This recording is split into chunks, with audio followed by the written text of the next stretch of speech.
Alors, on arrive à la culmination de cet après-midi. C'est la compétition du meilleur pitch qui va avoir lieu sur scène. Alors, le pitch, c'est une étape obligée comme entrepreneur. C'est de faire les choix, comment résumer en 3 minutes. Des fois, ça peut être plus court, des fois, ça peut être plus long, mais aujourd'hui, ça va être 3 minutes. Comment résumer en 3 minutes l'essence de notre entreprise, son potentiel, ses valeurs, son désir de faire du changement, son roadmap pour l'avenir. Donc, un pitch, c'est complexe. Il y a plusieurs écoles. Je vois beaucoup de gens qui sont à l'arrière. Faire un pitch, imaginez-vous sur scène, c'est se mettre vulnérable. S'il vous plaît, je sais que vous ne faites jamais de ça quand le maître de cérémonie vous demande de le faire, mais aujourd'hui, s'il vous plaît, faites-le. Ceux qui sont dans les 8 dernières rangées, levez-vous et venez en avant, s'il vous plaît. Il ne fait pas plus chaud ici, ça va bien, OK? Approchez-vous. On veut donner de l'énergie à nos 7 entrepreneurs qui vont venir pitcher. Let's go. Come on. On approche, on approche, on approche. Alors, je vous explique un peu comment ça va fonctionner. On a 7 entrepreneurs qui ont été choisis. Il y a eu une tournée Startup Fest qui s'est promenée dans les régions du Québec. Il y a eu toutes sortes de concours organisés pour trouver les 7 meilleures startups pour venir faire leur pitch cet après-midi. Alors, chacune des startups va avoir 3 minutes. Comme je leur disais derrière la scène, pas 3 minutes 1 seconde, pas 3 minutes 2 secondes, 3 minutes. À partir de 3 minutes, je viens les bloquer comme ça, c'est fini. Et on va avoir 3 juges que je vais vous présenter dans un instant qui vont avoir ensuite 2 minutes pour approfondir 1 ou 2, peut-être 3 questions à l'entrepreneur. Donc, on va demander aux entrepreneurs de répondre de façon succincte. Et après ça, donc après les 7 pitchs de 5 minutes, les juges vont délibérer et le gagnant, l'entreprise gagnante du concours de pitch va être révélé vendredi à l'événement qui s'appelle Best of the Fest. Donc, ce sera le moment d'aller découvrir qui a gagné. Donc, sans plus tarder, je vous présente les 3 juges et ensuite, on va faire venir les entreprises une par une pour subir le supplice du concours de pitch. On commence par notre première juge, Mme Nathalie Marcoux, qui est vice-présidente aux finances de Capinabel, une société privée de gestion. Elle est là depuis 2001. Elle est présidente du comité consultatif du parcours entrepreneurial Rémi Marcoux à HEC Montréal. Elle a été membre du comité advisoire de Tandem Launch, qui est un accélérateur qui a lancé beaucoup d'entreprises à Montréal. Et elle a été membre de plusieurs jurys, Startup Fest, concours entrepreneur émergent de la Fondation Bronfman à C2 Montréal, entrepreneur de l'année EY. Elle a réussi à griller beaucoup d'entrepreneurs sur le grill, donc on est content de l'accueillir. Madame Nathalie Marcoux, on l'accueille.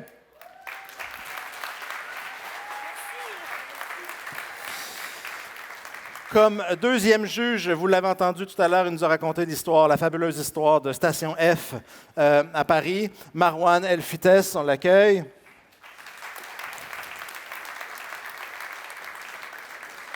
Et finalement, une figure qu'il est difficile d'ignorer dans l'univers de l'entrepreneuriat. Elle est passionnée, empreinte d'empathie. On la connaît pour ses témoignages, ses partages. Elle a lancé récemment un projet de télévision en ligne. Danielle Henkel, daniellehenkel.tv. Elle a plein d'histoires entrepreneuriales, mais on est très content de l'avoir avec nous aujourd'hui. Madame Henkel, merci. Merci d'être avec nous. Alors, on a un panel de juges qui vont tous regarder des choses différentes. Et là, on voyait les startups dire « Oui, mais qu'est-ce qui intéresse quel juge? » Parce qu'un concours, c'est aussi, il faut parler au jury, mais il faut parler aussi à la foule. Je suis certain que vos applaudissements sauront révéler une partie du succès qu'auront eu nos entrepreneurs. Donc, sans plus tarder, comme je le disais à la foule, ils vont avoir 3 minutes. À 3 minutes, je les coupe. Ensuite, vous avez comme jury 2 minutes pour poser des questions et recevoir les réponses. Donc, plus les questions sont succinctes, plus on aura l'occasion d'avoir des réponses des entrepreneurs. Je vais être assez strict sur le temps, un peu moins strict avec vous, parce que quand même, vous êtes des personnes connues. Mais les entrepreneurs, on va être très strict avec eux. 3 minutes. Donc, sans plus tarder, ils sont super nerveux. Alors, quand je les présente, je vous demande de les applaudir chaudement pour vraiment, là, quand ils viennent sur scène, qu'on leur donne toute notre énergie. La première entreprise s'appelle Mecasys. Et pour la présenter, je vous demande d'accueillir Christophe Roy.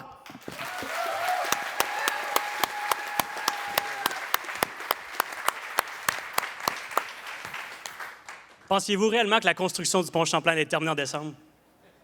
C'est ce que je pensais. En fait, c'est 65 des travaux de construction qui sont menés à terme après échéance. Et l'une des principales raisons, c'est parce que l'environnement réel et les plans de construction sont très différents.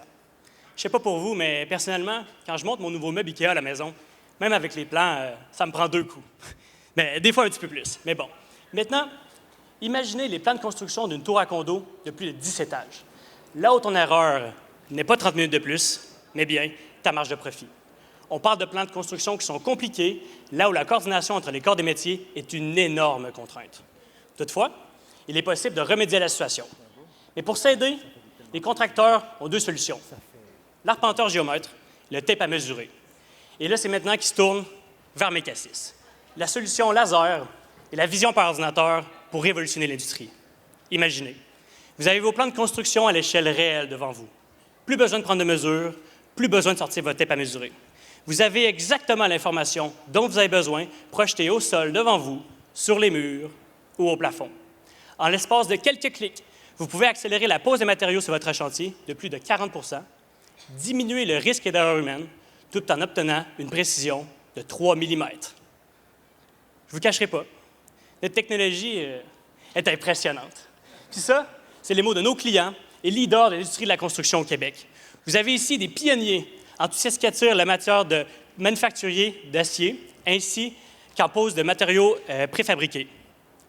Nous avons aussi des personnes qui sont spécialisées en système intérieur, qui voient une valeur ajoutée en tout ce qui a trait à la productivité, ainsi qu'au manque de main-d'œuvre que les 15 prochaines années feront face dans le domaine de la construction. Mais ça, c'est possible grâce à une équipe de feu.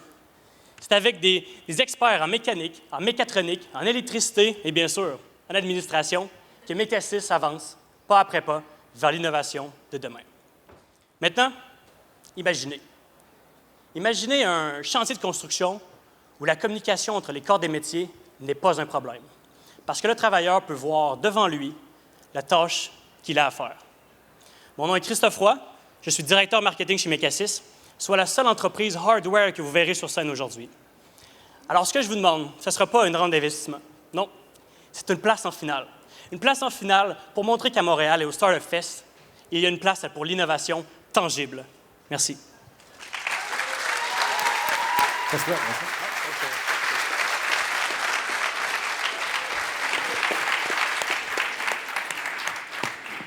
On a 2 minutes 30 de questions parce qu'il a été plus vite.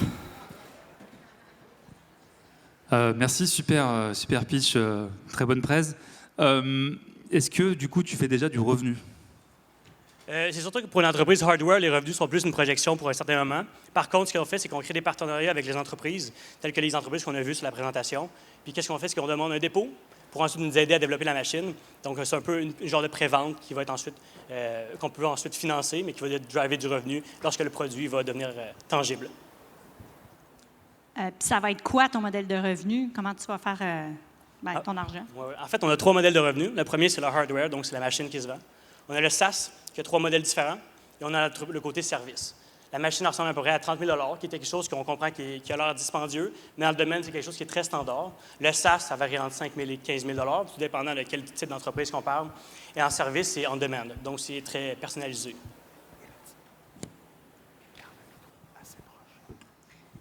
Juste une première remarque. Si tu ralentissais le beat, Ouais. ce serait super. C'est bon. Ça, c'est première remarque. Mais très bien. Ma question, c'est, connais-tu un peu le marché puis la compétition? Oui, en fait, on a plusieurs compétiteurs, surtout des gros noms, qui travaillent dans le domaine. Par contre, ce qui est difficile à voir, c'est que l'innovation dans les petites entreprises est quelque chose qui nous ressemble beaucoup plus. Le lieu qu'ils vont voir vraiment qu'il y a une difficulté, ça va être par rapport à atteindre l'innovation sur une base plus rapide que nous autres, que je dirais.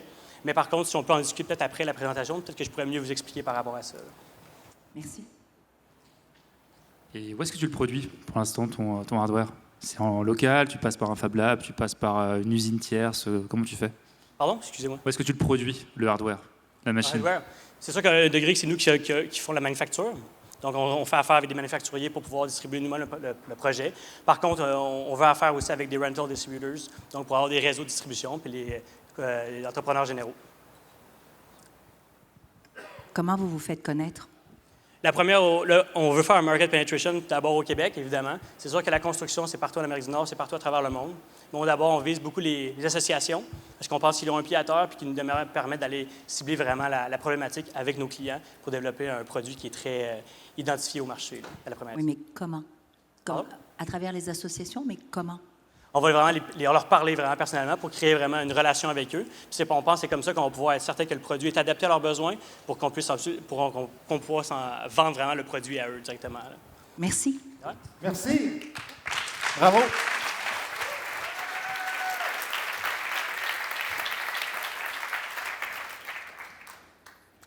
De l'énergie. Alors, deuxième pitch. L'entreprise s'appelle The Hope Gallery et ça va être présenté par Élodie Arnouk.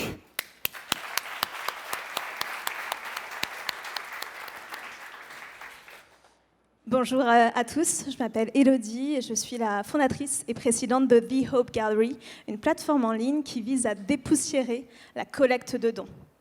En effet, l'enjeu urgent des ONG aujourd'hui est de rajeunir leur image et leurs donateurs, puisqu'un donateur sur 2 à plus de 50 ans paye souvent par chèque et le coût d'acquisition d'un nouveau donateur dépasse les 150 €. En face, les communautés qu'ils essayent de capter, les donateurs, donacteurs, les nôtres, on préfère s'engager pour des actions précises plutôt que des causes globales. Ils ont envie de s'engager ponctuellement et sont plus enclins à le faire si une personne estimée leur recommande une action. Et à l'heure des réseaux sociaux, les personnes les plus estimées les influenceurs les plus écoutés sont les artistes. En effet, ils sont naturellement engagés, souvent désintéressés, et ils aiment prêter leur image à des causes qui leur sont chères. The Hope Gallery était née. Elle permet d'être le tiers de confiance digitale entre les ONG, les artistes et leur communauté digitalisée. The Hope Gallery, c'est avant tout une équipe. Gaël est consultant pour les industries culturelles depuis 15 ans. Julien est directeur artistique dans les mêmes industries via l'agence Réseau Zéro qu'il a cofondée avec Ambroise, notre directeur technique, qui a été élu meilleur développeur par la Communauté Internationale Awards en 2013. Je les ai tous rencontrés quand j'étais chef de projet digital, quelques années après mon master en relations internationales, spécialisé dans le développement des OI et des ONG. Et ensemble, on a imaginé une machine assez magique à révéler les œuvres d'art. Dans la pratique, un artiste crée une œuvre que personne n'a jamais vue, et cette œuvre est placée sur notre plateforme en ligne. Pour la révéler, chacun peut faire un don, et chaque euro donné permet de révéler un pixel de l'œuvre jusqu'à l'objectif de collecte atteint. Une fois l'objectif de collecte atteint, un donateur est tiré au sort pour gagner l'œuvre. L'intégralité des dons part sans commission pour la cause et l'action qu'on souhaitait financer. Et tous les donateurs ont un accès privilégié à la boutique en ligne pour acheter des reproductions. Cette boutique, c'est la base de notre modèle économique. Ça nous permet de vendre des reproductions sur lesquelles on prend des commissions. Ça nous permet également de rémunérer l'artiste. Et en parallèle, on propose des services d'événementialisation, de galas de charité et de services aux entreprises. On s'inscrit dans un marché, le marché du don. Le don en ligne, c'est plus 20% par an, tout ONG et pays confondus. Mais notre business model s'inscrit dans le marché de l'art en ligne où 1 œuvre sur 2 est vendue en ligne aujourd'hui et les petites séries sont particulièrement plébiscitées. C'est pourquoi on estime notre CA en 2021 à 500 000 €. Et aujourd'hui, on est à Montréal après notre premier POC en mars 2013 pour la Fondation Abbé Pierre, POC réussi, pour trouver des nouveaux partenaires avec qui organiser des opérations d'ampleur pour vos associations, avec vos artistes. Et si vous avez le numéro de Banksy, je suis aussi preneuse. Merci beaucoup.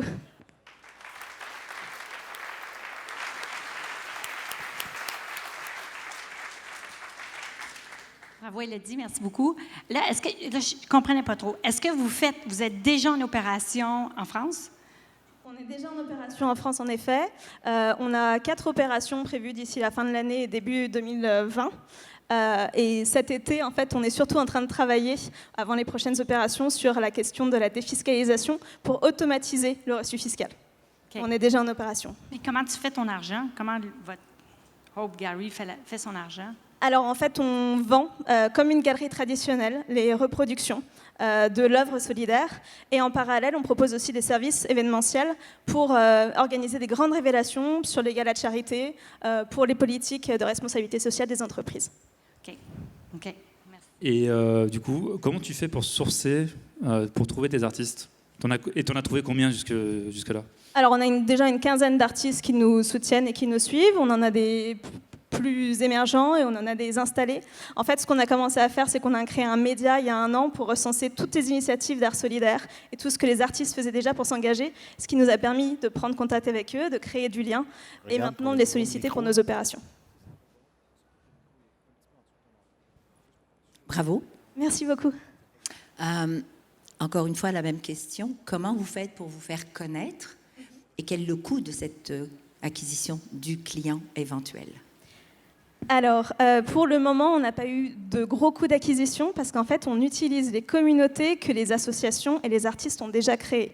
Par exemple, une de mes prochaines opérations à l'automne, c'est avec Wakwak, un street artiste qui a plus de 100 000 followers sur Instagram et sur Facebook, ce qui permet que quand lui recense et parle de l'opération, ces communautés directs sont captés. Et on demande la même chose aux ONG, c'est-à-dire d'engager leurs donateurs. Et quand les deux matchent, les gens peuvent venir simplement parce qu'ils sont fans d'art, parce qu'ils sont donateurs et veulent une nouvelle solution pour donner en ligne, ou simplement parce qu'ils sont geeks et qu'ils ont envie de gagner une œuvre d'art. Je m'excuse. Parfait. Merci beaucoup. Merci, Élodie. Ça va vite, mais c'est signe qu'on veut en savoir davantage, que ça nous intéresse. 3e entreprise, l'entreprise s'appelle Transpare. Je pense qu'il y a un mix entre transport et transparence. Et ça va être présenté, il va nous le dire, Romain Lessard. Bonjour à tous.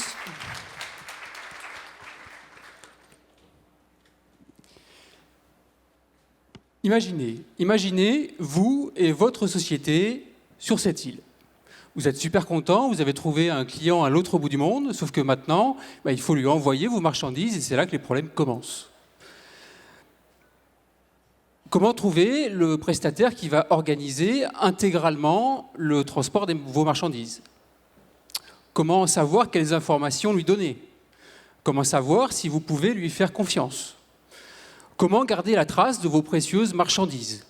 Et enfin, comment savoir si vous allez payer le bon prix? Tout ça est très compliqué, vous allez perdre beaucoup de temps et aujourd'hui, rien ne permet de vous aider ni de vous rassurer. C'est un problème qui vous concerne, mais qui concerne aussi des millions d'entreprises dans le monde qui font de l'import-export comme vous. Nous, on pense que ce process, il devrait être simple, rapide, fiable et transparent. Et c'est pour ça qu'on a créé la plateforme digitale Transpare, pour donner le pouvoir aux entreprises de trouver le meilleur prestataire pour transporter le marchandise. Alors, comment on fait? Vous allez sur le site Transpare et à ce moment-là, on vous propose un guide. Un guide qui va vous aider à donner toutes les informations utiles et à décrire votre besoin. 2, on va trouver pour vous les meilleurs prestataires en fonction de chacune de vos demandes. 3, on va mettre à nu les offres que vous recevez pour vous permettre de comparer et de choisir en fonction du prix, mais aussi en fonction du temps de transport, des notes et des commentaires qui ont été laissés par d'autres utilisateurs comme vous. 4, une fois que vous avez choisi votre prestataire, on vous permet d'échanger avec lui des informations, mais aussi des fichiers, par exemple une facture, un document de transport. 5, on a aussi un super tracker qui vous permet de suivre vos marchandises partout dans le monde pour savoir toujours où elles sont. Et enfin, 6, on vous permet de suivre toutes vos opérations en cours et de retrouver l'historique des opérations passées sur votre tableau de bord. On vous propose toutes les modalités de transport, on prend en charge tous les types de marchandises, quel que soit le type de conditionnement que vous avez choisi, et on vous permet de récupérer des marchandises partout dans le monde pour les livrer partout dans le monde. En bref, Transpare, c'est une solution super cool, simple et gratuite qui change la vie des importateurs-exportateurs. Je m'appelle Romain, je suis cofondateur de Transpare. On a créé la société en 2018 à Marseille, dans le sud de la France. Aujourd'hui, on a une équipe hyper motivée, 12 personnes, une communauté de plusieurs centaines d'utilisateurs. On a les fonds pour nous développer à l'international et on a de la visibilité sur les 18 prochains mois. Et puis, on lance une première levée de fonds en septembre pour une série A de quelques millions. Merci à tous pour votre attention et merci pour l'invitation à pitcher ici à Montréal. Bravo. Super original comme présentation. Par rapport à la question concurrentielle, alors je connais Oversea, Je ne sais pas si tu es sur le même spectre concurrentiel sur la logistique, le transport de marchandises. Oui. Alors, Oversea a un positionnement un petit peu différent. Bien évidemment que c'est un concurrent indirect. Nous sommes neutres, c'est-à-dire que nous ne sommes pas nous-mêmes prestataires. Et on vient proposer aux importateurs-exportateurs le meilleur prestataire en fonction de son besoin. C'est-à-dire que quelqu'un qui a besoin d'envoyer un conteneur en Australie n'aura pas besoin forcément du même prestataire que s'il devait importer un conteneur de Chine. Oversea donc est un concurrent indirect, mais est lui-même transitaire. Donc on perd un petit peu cette neutralité. Ton modèle de revenu? Le modèle de revenu, donc c'est parfaitement gratuit pour les importateurs-exportateurs et on prend une petite commission en tant qu'apporteur d'affaires à chaque fois qu'un prestataire gagne une offre grâce à nous. Donc, si je comprends bien, 100 utilisateurs à date, c'est ça? Un petit peu plus que ça, oui. Combien? Quelques centaines. Aujourd'hui, on approche les 300 utilisateurs. Parfait. Sur les 300 utilisateurs, on parle de quoi comme chiffre d'affaires? Alors là, on devrait filer à l'année autour de 1 million, 1,2 million. 1 million, 1,2 million. Intéressant. Quelle est la vision pour les prochains 3 ans? La vision pour les prochains 3 ans, c'est qu'aujourd'hui, donc, on a eu la chance avec la super équipe de développer la nouvelle version, celle qui est scalable de notre solution. Aujourd'hui, on est en train de travailler sur la dizaine de canaux d'acquisition différents qu'on a identifiés pour essayer de vérifier ceux qui fonctionnent bien, un petit peu moins bien, justement pour cette levée de fonds et ensuite mettre l'accent sur les canaux qui fonctionnent le mieux. À titre d'exemple, on a signé un premier partenariat avec une des plus grandes banques françaises pour lui permettre de proposer notre solution en marque grise à ses clients qui viennent faire leurs opérations de financement à l'international. Merci beaucoup. Merci beaucoup. Bravo. Bravo, Romain. On continue. Notre 4e entreprise, on est au point bascule entre le début et la fin. L'entreprise s'appelle Linkoon. Sa fondatrice, sa présentatrice, Céline Jourdain. J'aimerais qu'on l'accueille très fort. Allez, Céline, c'est à toi. Bonjour, est-ce que je peux commencer par vous demander de tenir ma carte de visite, s'il vous plaît? Merci. Bonjour. Le premier contact, les gens qu'on ne connaît pas.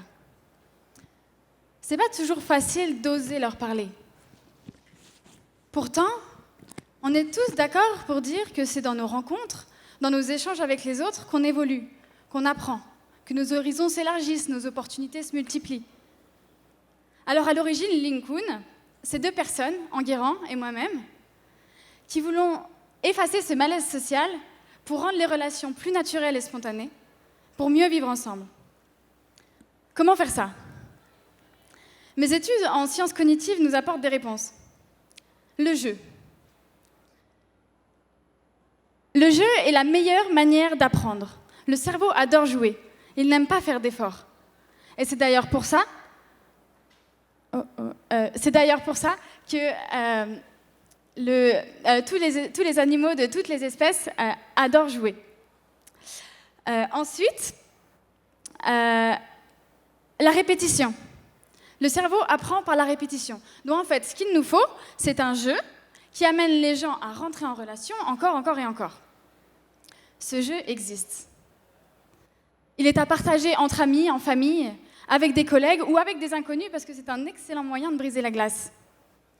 En début de partie, vous recevez sur votre smartphone ou GSM la photo d'une autre personne du jeu. Et ensuite, un défi. Après, c'est à vous d'aller rencontrer cette personne, d'aller à sa rencontre pour réussir ce défi, mais sans vous faire démasquer. Par exemple, si mon défi à moi, c'était de faire tenir ma carte de visite, et que ma cible, c'était Nathalie, ici présente dans le jury. Alors, bingo, j'ai réussi mon défi. Maintenant, avec Nathalie, nous faisons équipe, je la recrute dans mon équipe, et on va collaborer pour réussir le prochain défi. Et ensuite à 2, à 3, à 4. Et les équipes vont se former en parallèle pendant toute la durée du jeu, et au final, on va finir par tous former une seule et grande équipe. Vous l'avez peut-être remarqué, ce jeu, c'est la version numérique et remasterisée du célèbre jeu du Killer. C'est un jeu déjà connu à l'international. Et par contre, une vraie galère à organiser, ça s'organise actuellement sur des petits bouts de papier et c'est impossible à gérer au-delà de 30 personnes. Du coup, avec Linkoon, on règle ce problème-là. Et il faut que vous sachiez aussi qu'Enguerrand et moi-même, c'est avant tout 2 personnes qui sont conscients de l'urgence climatique dans laquelle nous sommes et de l'urgence à agir. Et c'est pour ça que Linkoon reverse une majeure partie de ses bénéfices à l'environnement. À vous, mes chers jurés.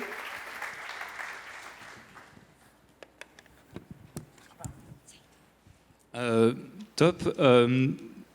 Tout l'enjeu que tu as sur ta plateforme, c'est d'avoir des utilisateurs qui l'utilisent. C'est une application mobile, c'est un site web. C'est une web app, en effet. Et comment tu pousses à avoir des utilisateurs sur ton application? Et qu'est-ce qui fait qu'ils vont rester dessus? Ce qui va faire qu'ils vont rester dessus, c'est qu'en fait, on a différents contextes dans lesquels ce jeu s'organise. On va aussi bien pouvoir y jouer dans un contexte personnel et aussi dans un contexte professionnel. Ce qui fait qu'on va avoir de nombreuses occasions de pouvoir y jouer. Voilà. Après, non, c'est bon. Est-ce qu'il y a des gens qui jouent présentement? Alors oui, on a une première version disponible sur Internet. Donc c'est le moment de tester, c'est gratuit pour l'instant. Et en fait, on va beaucoup voir des écoles parce que ça les intéresse beaucoup, cette question de faire du lien. Et de cette manière, on peut toucher les jeunes pour leur faire connaître le jeu. Voilà, on travaille aussi avec des entreprises pour du team building. Est-ce que c'est avec ces écoles-là et ces entreprises-là que tu vas faire des revenus? Alors, dans un premier temps, oui. L'idée, c'est de commencer par faire du revenu avec les entreprises qui veulent le service pour faire du team building, pour créer du lien, pour pouvoir financer la version grand public, pour essayer de toucher un maximum de personnes et diffuser ce message auprès d'un maximum de jeunes. Une question peut-être un peu complexe, peut-être pas. Est-ce que ce besoin, vous l'avez créé ou est-ce qu'il existe? Je pense qu'il existe. Vous pensez? Je pense parce que je l'ai vécu. Donc c'est personnel. Ça part d'un ressenti personnel. Mais avez-vous vérifié le besoin réel à l'extérieur? Ce besoin réel, on l'observe dans la consommation d'alcool en soirée pour réussir à rentrer en contact, dans le taux de tabagisme qui augmente aussi, dans les sites de rencontres, tous ces moyens virtuels qu'on a d'essayer de rentrer en relation. On a un besoin de relation fondamental à assouvir. Tout à fait, mais quant à en faire un commerce, c'est là où peut-être. Okay. C'est tout le temps qu'on a. Merci. Merci Céline, merci mes jurys.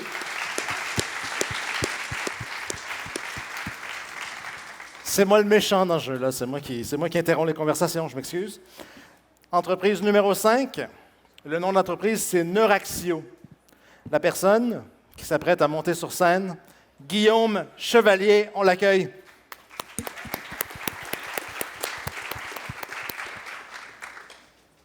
Bonjour, donc je me présente, Guillaume Chevalier. En gros, j'ai un background, ça fait 8 ans que je fais de la programmation, notamment 5 ans que je me spécialise en intelligence artificielle. Je suis finissant au bac en génie logiciel. J'ai fait de la recherche et développement dans 8 entreprises différentes dans les dernières années et j'ai fondé ma compagnie Neuraxio, ça fait un tout petit peu plus qu'1 an. Donc, je suis au stade où j'ai un premier employé en ce moment. Donc, le problème, imaginez que vous voulez prédire le futur. Donc, par exemple, des flux monétaires ou le nombre de visiteurs qui visitent votre site web, etc. Donc, en ce moment, le problème, c'est vraiment que les compagnies ne savent pas comment résoudre ce problème-là. En fait, ça se trouve au niveau des ressources humaines. Donc, les informaticiens, ingénieurs logiciels, data scientists, ceux qui savent plus programmer ou qui ont étudié l'AI, ils appliquent rarement ça aux problèmes de traitement de données séquentielles. Moi, personnellement, c'est ce qui m'a fait découvrir le machine learning il y a 5 ans. Les actuaires, les comptables, mathématiciens, statisticiens, ils connaissent moins la programmation, mais ils voudraient vraiment faire de l'intelligence artificielle. Donc, finalement, les compagnies, ils engagent tout plein de monde, ils veulent toujours refaire la solution par eux-mêmes, puis ça leur coûte 50 000, 100 000, etc., pour arriver à un produit au bout d'1 an, des fois, où quelque chose fonctionne avec un certain niveau d'intelligence. Donc, la solution de Neuraxio, c'est de faire ça une fois, puis c'est un peu comme le Shopify, mais du machine learning appliqué aux time series, donc les données de séquence. Donc, c'est que plusieurs compagnies, avec leurs données, puissent obtenir des prédictions comme ça.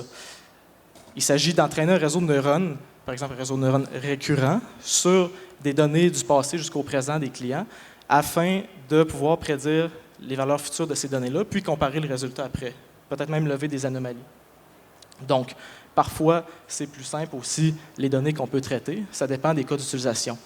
Finalement, les entreprises, en utilisant la solution de Neuraxio, ils vont pouvoir sauver vraiment beaucoup de temps et d'argent en appliquant ça de façon rapide et efficace à leurs données, puis obtenir des résultats. Donc, le marché, ça peut être en finance, en santé, en sport.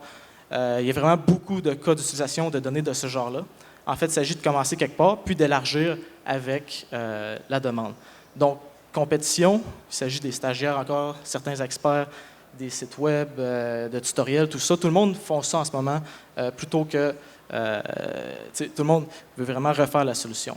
Donc, en ce moment, ce que je fais, c'est un framework open source pour permettre de créer des projets de machine learning.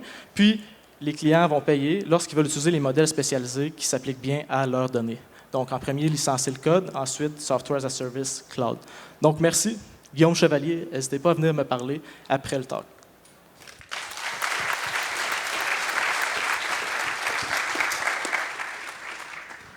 T'as une équipe? Donc, moi et mon programmeur qui est en ce moment à temps partiel, puis qui rentre à temps plein dès septembre. Et est-ce que tu comptes avoir des commerciaux? Quelle est la taille des entreprises que tu vises? C'est qui la bonne cible, en fait? Ça, c'est intéressant. En fait, j'ai découvert, suite à avoir mis des projets open source en ligne, etc., que la clientèle cible, c'est vraiment les entreprises de 3 à 50 employés. Parce que pour l'instant, les grosses corporations, ils ont le réflexe de vraiment refaire ça complètement par eux-mêmes. Puis les plus petites entreprises, ils essaient de faire ça, puis ils ont des embûches, ils essaient, ça ne fonctionne pas comme ils voudraient. Puis là, c'est là que le produit est intéressant pour eux. Puis comment ton produit peut les aider?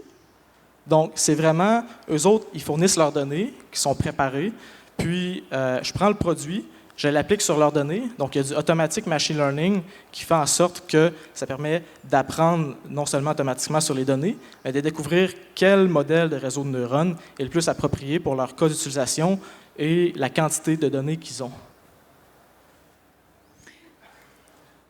Est-ce que vous êtes déjà en application avec une ou plusieurs entreprises? En ce moment, c'est en recherche et développement. Donc, il y a des contrats de signés, il y a des mandats de fait, puis il y en a beaucoup de planifiés. Et c'est quoi la recherche financière? On parle de combien? Pour l'instant, j'ai mon employé, donc des subventions qui peuvent payer la moitié. Mais c'est quoi votre recherche à vous financière? Vous avez besoin de combien pour grandir? C'est une bonne question. En fait, je considère potentiellement ouvrir une nouvelle filiale dans ma compagnie pour que ça grossisse, mettre plus de monde là-dedans, puis que ça s'autogère un peu plus. Donc, il y aurait moyen d'aller vraiment loin aussi, là. Merci. On arrive au bout de 2 minutes. Merci beaucoup, Guillaume. Merci. Alors, il nous en reste 2. La 6e et avant-dernière, une entreprise de Québec. Vous en avez peut-être entendu parler dans les faits divers parce qu'il y a une voiture qui a démoli leur bureau. Ceux qui portent des T-shirts bleus, vous connaissez l'histoire. Ceux qui ne la connaissent pas, vous demanderez à ceux qui ont des T-shirts bleus. Alors, l'entreprise s'appelle Humaneo. Et pour nous la présenter, Hélène Sarah Bécotte. On l'accueille. C'est ton fan club. L'appel d'offres le plus lucratif de l'histoire, c'est celui de l'avion B-52 en 1946. Selon la légende, cet appel d'offres-là tenait sur seulement 2 pages.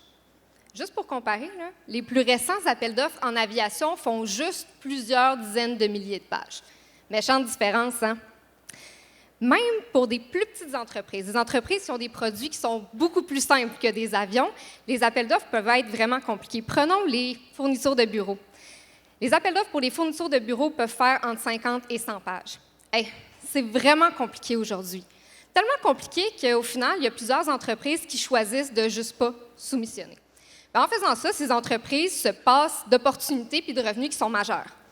Puis pour l'entreprise qui, elle, choisit, ou plutôt, je devrais dire, qui tente de répondre aux appels d'offres publics, bien, le fardeau est lourd. Ça prend du temps, ça prend de l'argent. Ça prend du temps à répondre, en fait, trouver les appels d'offres qui sont pertinents pour l'entreprise. Ça prend du temps à regarder dans ses produits et services pour essayer de trouver ceux qui sont pertinents pour cet appel d'offres-là. Puis finalement, ça prend du temps à rédiger la soumission. Ça prend tellement de temps, ça prend tellement de ressources. Même pour l'entreprise qui choisit de répondre aux appels d'offres publics, c'est impossible de répondre à tous ceux qui seraient pertinents pour elle. Puis à cause de ça, même cette entreprise-là passe à côté d'opportunités puis de revenus qui sont majeurs. Chez Humaneo, triste. Chez Humaneo, on s'est posé la question à savoir, est-ce que c'est possible d'améliorer les choses? La réponse, c'est oui.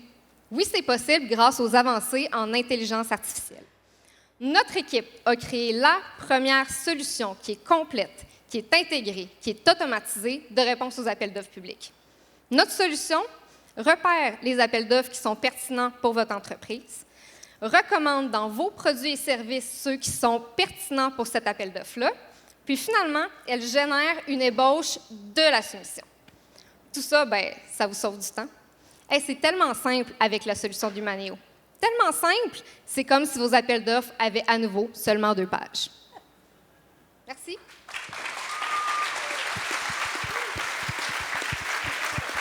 « 2 minutes 10 de pitch, ce qui nous laisse 2 minutes 50 de questions. Ah, cool. C'est pour mieux vous parler. Ah, c'est top. Est-ce que tu peux nous dire un mot sur ton équipe et sur le moment où tu as commencé le projet? Excuse-moi, j'ai pas entendu. Ton équipe, vous êtes Oui. combien et quand est-ce que tu as commencé Humaneo? En fait, déjà, je ne suis pas partner. Fait que c'est l'équipe, les 2 partners sont des développeurs logiciels. Ils ont parti ça en 2016. Moi, j'ai joint l'équipe l'année passée. Quand j'ai joint l'équipe, il était seulement 3. On est à peu près 14 en ce moment. Donc, on a vraiment une grosse croissance. Fait que vous faites des ventes présentement. Exactement. On est en pré-commercialisation de nos projets pilotes. Donc, en ce moment, notre technologie, elle fonctionne très bien en laboratoire. On l'a déjà alimentée avec des tas de données. Mais je ne sais pas si vous connaissez un petit peu l'intelligence artificielle. Il faut qu'elle apprenne un peu. Donc, en ce moment, on travaille avec des partenaires qui sont des clients pour fine-tuner la technologie dans leur contexte pour, en fait, la rendre la plus performante possible par la suite. Puis, c'est monnayé. Fait que comment tu fais ton argent? C'est quoi ton... C'est ça, c'est des clients partenaires. Donc, dès qu'ils sont partenaires, ils nous donnent de l'argent pour faire le partenariat. Puis quand la technologie va être prête à être commercialisée à tout le monde, en fait, ils vont avoir un peu un rabais sur l'utilisation du... Ma question, c'est, est-ce que tu vas leur charger un one-time fee quand tu vas leur vendre... OK, pour la solution finale? Exactement. OK, c'est un modèle SaaS. Donc, c'est Software as a Service, c'est payé à l'année ou quelque chose comme ça. OK. Excusez, Ça coûte entre combien et combien? C'est une question à laquelle je ne peux pas répondre pour l'instant. Pour plusieurs raisons. Donc, une des raisons pourquoi on est en projet pilote en ce moment, c'est pour vraiment mieux calculer notre retour sur investissement, puis l'adapter aussi à la réalité des entreprises qui vont être nos clients après. Donc, on est en train de calculer tout ça. Et est-ce que vous avez une idée de combien de partenaires, participants, vous allez pouvoir absorber? Oui. Ou est-ce que vous avez un début, une fin? On espère en avoir 10, ce qui est assez, mais pas trop, parce que pour l'instant, on veut quand même leur fournir une solution qui est minimalement personnalisée pour vraiment l'adapter à leurs besoins, puis en fait, les inciter surtout à nous donner des données. Donc, c'est vraiment ça notre target, pas plus, pas moins, c'est vraiment ce qu'on vise. Et une fois que vous aurez fait ça, on a quoi comme reach? C'est quoi votre goal ultime, on va dire, juste dans 24 mois? Oh my God, parce que le reach ultime, c'est que toutes les petites entreprises, toutes les moyennes entreprises qui veulent soumissionner aux appels d'offres publics, qu'ils le fassent. Absolument. C'est le rêve. Mais juste 24 mois. 24 mois, c'est que le logiciel soit disponible pour être utilisé par les entreprises sur le site web, ClickCharge, quelque chose comme ça. Dans 24 mois. Ouais. Donc, vous n'avez pas de chiffres d'entreprise? Pour le reach, pour l'entreprise. Mon Dieu, c'est une vraiment bonne question. 100, 150, 250. 2 millions, non, je sais pas. 2 millions. Merci. Merci beaucoup.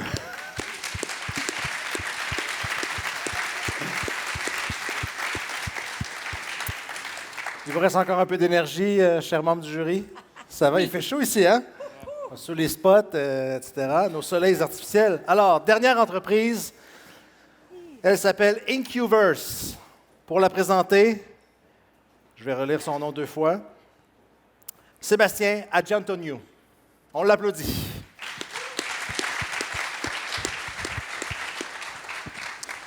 Mesdames et messieurs, il est un véritable plaisir d'être parmi vous. Mon nom est Sébastien Adjiantoniou et je suis cofondateur et CEO de Incuverse. J'ai fait mon doctorat à l'Université d'Ottawa en biologie cellulaire. J'ai passé 6 ans à cultiver et à regarder aux cellules souches. Et ce sont 2 environnements très différents. Quand tu les cultives, c'est dans un incubateur à 37 degrés. Quand tu les regardes, c'est sur le microscope. Mais quand vous voulez le regarder durant leur croissance, vous avez un problème très difficile et très coûteux. Ceci contribue à l'une des crises majeures auxquelles la science fait front maintenant. Et ça, c'est la crise d'irreproductibilité. C'est quoi? Plus de 50% des publications qui sont mises en science sont essayées par un autre groupe et sont incapables de reproduire les mêmes résultats. Ceci a créé une dette de 8 milliards de dollars dans les États-Unis l'année dernière seulement. Incuverse veut changer cela en révolutionnant le système qui est utilisé dans chaque laboratoire autour du monde, l'incubateur. Et on l'appelle IRIS, Incuverse's Real-Time Imaging System. Notre système inclut le microscope, l'incubateur et les analytiques nuages et artificiels. Ça donne la capacité aux chercheurs de voir leurs expériences en temps réel. À davantage, on leur donne des métriques et des analyses de leurs cellules. Mais le vrai pouvoir d'Incuverse commence quand on commence à collectionner les datas autour du monde. À la fin d'une expérience, on est capable non seulement de leur donner leurs data, mais de leur comparer à la reste de la communauté scientifique instantanément. On n'attend plus 4 ans pour avoir cette différence, mais moins de 4 jours. Avec le temps, nous devenons le YouTube de la recherche cellulaire. C'est une ressource aux rechercheurs ou aux autres qui sont curieux de visiter la recherche scientifique. À présent, nous avons 30 000 $ de revenus de notre premier système. Nous avons 120 000 $ de bourse gouvernementale. Nous avons 250 000 de notre 500 000 $ de notre investissement. Nous avons des partenariats avec des compagnies comme Fisher, la compagnie la plus large au monde en tant que distribution de machines médicaux. Nous avons 52 bêta laboratoires qui attendent avec impatience notre nouveau système. Et nous avons 4 projets pilotes avec des universités qui veulent incorporer notre système dans leurs laboratoires académiques. Notre mission est de visualiser, connecter et d'explorer chaque moment de la recherche cellulaire pour accélérer la découverte. Merci. 3 minutes pile. 2 minutes de questions. Une question concernant, puisqu'on est quand même dans la data, Okay. on est dans la recherche, Oui. on est dans la santé, Oui. on est dans les humains. Oui. Vous protégez ça comment? Protéger les datas, tu veux dire? Okay. Oui, l'information. Alors, les datas viennent de 2 côtés. Alors, en tant que ressources, recherche, ça, c'est des recherches qui se font sur des cellules qui ont été déjà... ce n'est pas des cellules primaires, disons. C'est des cellules qui ont été déjà acceptées. Tout le monde les utilise. On donne les privilèges aux chercheurs de pouvoir partager ces datas s'ils veulent. Le reste, ce qu'on fait, c'est qu'on anonymise les datas en arrière. Comme ça, il peut ne jamais être connecté à quelqu'un spécifique. On prend ça très au sérieux, ouais. Ce que je comprends, c'est que vous avez déjà votre distributeur avec Fisher. Ça commence en Q1 de 2020. OK. Puis Ouais.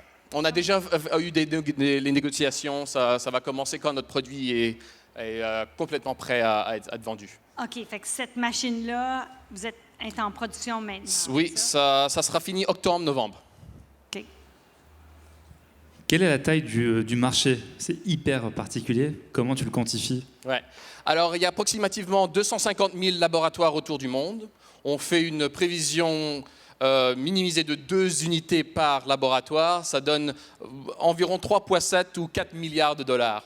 Ça, c'était que le côté recherche. Les projets pilotes qu'on a introduits avec les universités nous démontrent qu'il y a des nouveaux marchés où ça peut être utilisé comme des marchés d'éducation. Alors ça, ce n'est pas une vente, c'est 10, 15, 20 ventes. Évidemment, il y a des SaaS et pour hardware et SaaS. Vous êtes combien? On est 6. C'est tout le temps qu'on avait pour les questions. Merci beaucoup. Merci Sébastien. Merci à nos 3 juges qui vont avoir maintenant à délibérer. C'est pas évident. Vous avez quelques critères. On a très peu de temps pour découvrir les entreprises. Merci à tout le monde d'avoir été présent, d'avoir été généreux de votre présence pour les entrepreneurs. Est-ce qu'on peut encore tous ensemble, ils sont tous là derrière, les applaudir une dernière fois? On fait un super travail. Je vous remercie.